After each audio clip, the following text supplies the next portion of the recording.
Hi all, അസ്സലാമു അലൈക്കും. എല്ലാവർക്കും അസാസ് ഫുഡ് മാജിക്കിലേക്ക് സ്വാഗതം. ഇന്ന് നിങ്ങൾക്കായി കൊണ്ടുവന്നിട്ടുള്ളത് നേന്ത്രപ്പഴം വെച്ച് ചെയ്തെടുക്കാൻ പറ്റിയിട്ടുള്ള സ്വീറ്റ് ആയിട്ടുള്ളൊരു ഡിഷാണ്. നമുക്ക് ഈവനിങ് സ്നാക്കായിട്ടും ഇഫ്താർ സ്നാക്കായിട്ടും ഒരുപോലെ ചെയ്തെടുക്കാം. അപ്പോൾ റെസിപ്പി ഇഷ്ടമായാൽ നമ്മുടെ ചാനൽ സബ്സ്ക്രൈബ് ചെയ്യാൻ മറക്കരുത് കേട്ടോ. അപ്പോൾ നമുക്ക് വീഡിയോ ഒന്ന് കണ്ടു നോക്കിയാലോ. Welcome back to Asa's food magic. ബൗളിലേക്ക് ആദ്യം 4 മുട്ട പൊട്ടിച്ചൊഴിച്ചു കൊടുത്തിട്ടുണ്ട്. ഇതിലേക്ക് ഏലക്കായ് പൊടിച്ചതും മധുരത്തിന് ആവശ്യമായിട്ടുള്ള പഞ്ചസാരയും ഇട്ട് കൊടുത്തിട്ടുണ്ട്. പിന്നെ കഷ്ണങ്ങളാക്കിയിട്ടുള്ള 2 നേന്ത്രപ്പഴം ഇവിടെ എടുത്തിട്ടുണ്ട്, അതും കൂടി നമുക്ക് ഇതിലേക്ക് ഇട്ട് കൊടുക്കാം. പിന്നെ 1/4 കപ്പ് പാലും 6 ടേബിൾ സ്പൂൺ പാൽപ്പൊടിയും ചേർത്ത് കൊടുക്കുക. എന്നിട്ട് ഇതൊക്കെ ഒന്ന് മിക്സിയിലൊന്ന് അരച്ചെടുക്കണം. മിക്സിയിൽ അരക്കുന്ന സമയത്ത് പഴമൊക്കെ കട്ടയില്ലാതെ സ്മൂത്തായിട്ട് വേണം അരച്ചെടുക്കാൻ വേണ്ടിയിട്ട്. നമ്മുടെ മിക്സി ഇവിടെ റെഡി ആയിട്ടുണ്ട്. ഇതൊരു സൈഡിന് നിൽക്കട്ടെ. അടുത്തതായിട്ട് നമുക്ക് മുട്ടപ്പണ്ടം റെഡിയാക്കി എടുക്കാം. ഇവിടെ ഒരു പാനിലേക്ക് നെയ്യ് ഒഴിച്ചു കൊടുത്തിട്ടുണ്ട്. നെയ്യ് ചൂടായി വരുമ്പോൾ 2 മുട്ട പൊട്ടിച്ചൊഴിച്ചു കൊടുക്കുക.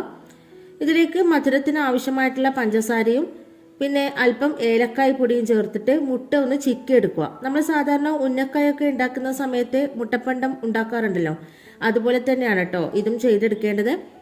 ഇതൊരു ബൗളിലേക്ക് മാറ്റിയിട്ടുണ്ട്.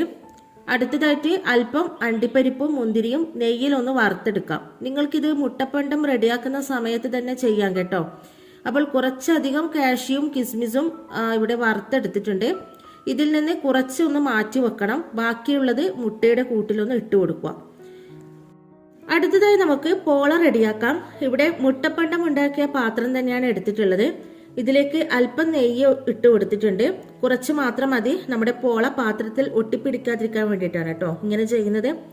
ഇതിലേക്ക് നമ്മൾ നേരത്തെ റെഡിയാക്കി വെച്ചിട്ടുള്ള ആ ഒരു മിക്സ് ഉണ്ടല്ലോ, അതിൽ നിന്ന് പകുതി നമ്മൾ ഒഴിച്ചു കൊടുക്കുക. എന്നിട്ട് പാത്രം അടച്ചു വെച്ച് ചെറിയ തീയിൽ ഒരു 10 മിനിറ്റ് വെക്കുക. മുകൾ വശം ഒന്ന് കട്ടിയായി വരുമ്പോൾ മുട്ടപ്പണ്ടം മുഴുവനായിട്ട് ഇട്ട് കൊടുക്കുക. ശേഷം ബാക്കിയുള്ള മിക്സും കൂടി ഒഴിച്ചു കൊടുക്കുക. എന്നിട്ട് വീണ്ടും പാത്രം അടച്ചു വെച്ചിട്ട് വേവിക്കുക. മുകൾ വശം കട്ടിയായി വരുമ്പോൾ നെയ്യിൽ വറുത്തെടുത്തിട്ടുള്ള അണ്ടിപ്പരിപ്പും കിസ്മിസും മുകളിൽ ഒന്ന് വിതറി കൊടുക്കുക. മുകൾ വശം കട്ടിയായിട്ടില്ലെങ്കിൽ ഇതൊക്കെ താഴേക്ക് പോകും കേട്ടോ. ഇനി വീണ്ടും പാത്രം അടച്ചു വെച്ചിട്ട് വേവിക്കുക. ചെറിയ തീയിൽ വേണം ഇത് കുക്ക് ചെയ്തെടുക്കാൻ വേണ്ടിയിട്ട്.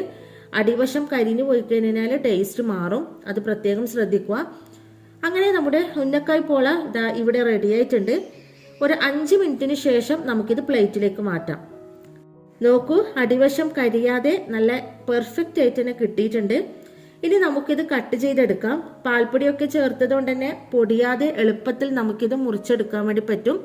അടിപൊളി ടേസ്റ്റാണ്. എല്ലാവരും ഒന്ന് ട്രൈ ചെയ്ത് നോക്കുക.